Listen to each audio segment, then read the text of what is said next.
3 mois de traversée dans ce premier hiver canadien.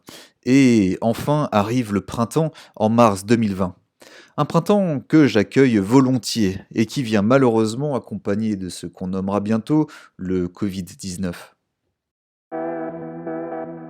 Malgré les premières mesures restrictives visant à contenir le virus, telles que la fermeture de l'agence bancaire dans laquelle je travaille, ainsi que d'ailleurs la fermeture de la salle de sport dans laquelle je m'entraîne, je suis en mesure, avec une chance incroyable, de conserver mon travail, qui, comme pour beaucoup d'entre nous, est en train de muter à très grande vitesse.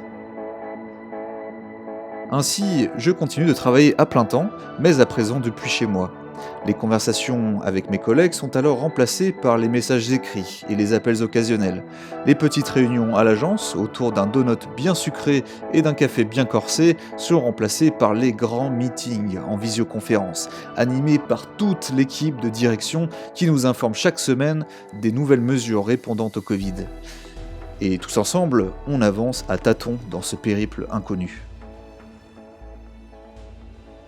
Et alors que d'un côté, ma charge de travail diminue, en tout cas pour un temps, en raison des changements entrepris actuellement dans mon entreprise, et que de l'autre, les journées se rallongent et le temps se fait plus doux, j'en profite pour me familiariser de nouveau avec les bienfaits des promenades.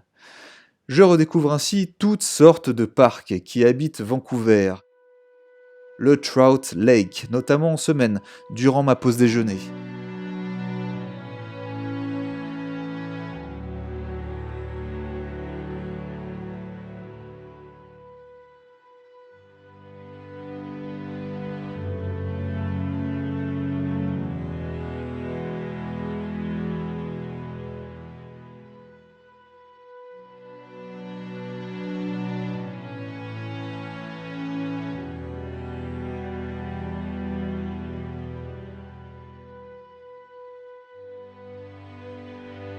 Le Slocan Park, après le travail, en fin d'après-midi, profitant ainsi des aires de jeux pour enfants qui sont actuellement désertées et que j'exploite comme salle de musculation en plein air.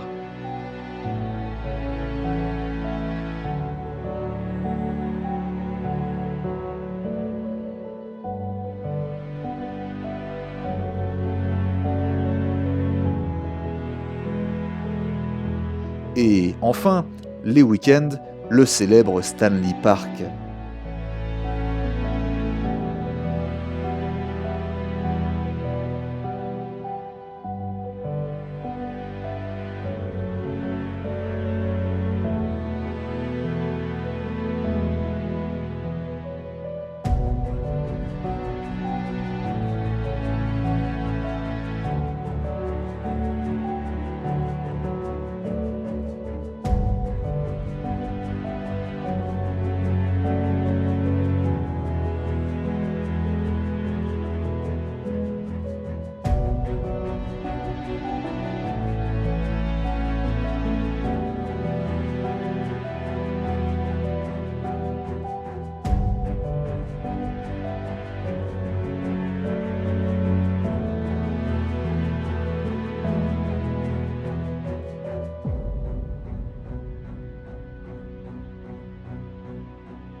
Et donc, après la foulée forcée du bison, la marche hivernale, vient le pas tranquille du bisonneau.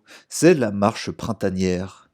Et à mesure que je consacre davantage de temps à prendre soin de moi, à prendre soin de mon corps et de mon esprit, et que je regarde la nature prendre soin d'elle à son tour, je retrouve une sérénité intérieure, une forme de paix qui vient du silence qui m'entoure et du contentement de ma seule présence. Enfin, presque, hein, car au même moment, mon goût pour les écrits et les pensées, notamment des grandes figures du stoïcisme, renaît. Marc Aurèle et Épictète sont parmi d'autres ceux qui me chuchotent à l'oreille. L'empereur romain, Marc Aurèle, me donne à la fois courage et sang-froid. Il me dit que rien n'arrive à personne que la nature ne l'ait fait capable de le supporter. Quant au philosophe grec, Épictète, il m'offre détachement et lâcher-prise. Et il me dit qu'il y a des choses qui dépendent de nous et d'autres qui n'en dépendent pas. Et alors que mon esprit et mon âme se consolident autour d'un socle de flegme et de sérénité, je décide de prendre des nouvelles, de ma famille et de mes amis bien évidemment, mais aussi de mes connaissances plus lointaines et plus anciennes, des contacts perdus avec les années. Et je décide de leur adresser quelques attentions particulières en cette période frappée par le Covid et noyée dans l'incertitude et l'inquiétude. Je réveille et renoue ainsi au cours du printemps 2020 des liens avec des dizaines de personnes, dans des échanges mêlant les histoires de voyage, les lectures de chacun et les réflexions du moment. Je découvre la puissance et la praticité des messages vocaux qui deviennent l'outil de communication révolutionnaire et idéal devant les contraintes des décalages horaires en tout genre, que ce soit par exemple avec l'Europe, l'Océanie ou l'Est du Canada. En plus, non seulement le message vocal permet de gagner du temps sur le message écrit et d'en dire beaucoup plus en moins de temps, mais il permet à celui qui l'écoute de sentir l'humeur et l'émotion dans la voix de son interlocuteur. Par ailleurs, le message vocal permet à celui qui l'enregistre de travailler son art de la parole, de l'argumentation, du raisonnement, de l'éloquence et de la spontanéité. Le message vocal est devenu un véritable atelier pratique pour l'art oratoire. Et enfin, il force à écouter le monologue des autres, pendant plusieurs minutes, voire dizaines de minutes. Il permet de perfectionner ainsi son art de l'écoute et de la mémorisation. Je dis donc longue vie aux messages vocaux, mais aussi longue vie aux appels spontanés qui semblent hélas se raréfier de nos jours. Du côté de l'écriture, une de mes grandes passions, j'attaque la création, avec ce nouveau voyage, d'une nouvelle histoire. Tout d'abord, je m'essaie aux différents genres littéraires, tels que le conte, la fable, la légende ou la nouvelle. Pour nourrir mon inspiration, je lis toutes sortes d'histoires, celles de Charles Perrault, de Jean de La Fontaine, des frères Grimm et de Hans Christian Andersen, ainsi que les légendes amérindiennes. Puis, finalement, après plusieurs semaines de lecture et de recherche, je sais enfin quel va être le genre littéraire de mon histoire. Ce sera un roman. Cette fois, j'en suis sûr. Et quant à ma vie sociale de Vancouver, elle se rythme aux soirées Cinéma Apocalypse avec mes colocs, avec Pete, Anna, Diana et Karen, ainsi qu'aux quelques soirées anniversaires, aux parties d'échecs Harry Potter et aux ateliers de boulangerie maison.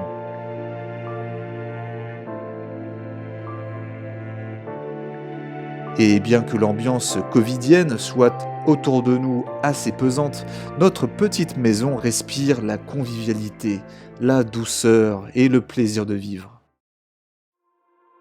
Soudain, et hélas, à la fin du printemps, le propriétaire nous annonce que nous devons tous quitter notre humble foyer le 1er août 2020 en raison de gros travaux de rénovation. Et c'est ainsi que je dois partir en quête d'une nouvelle demeure.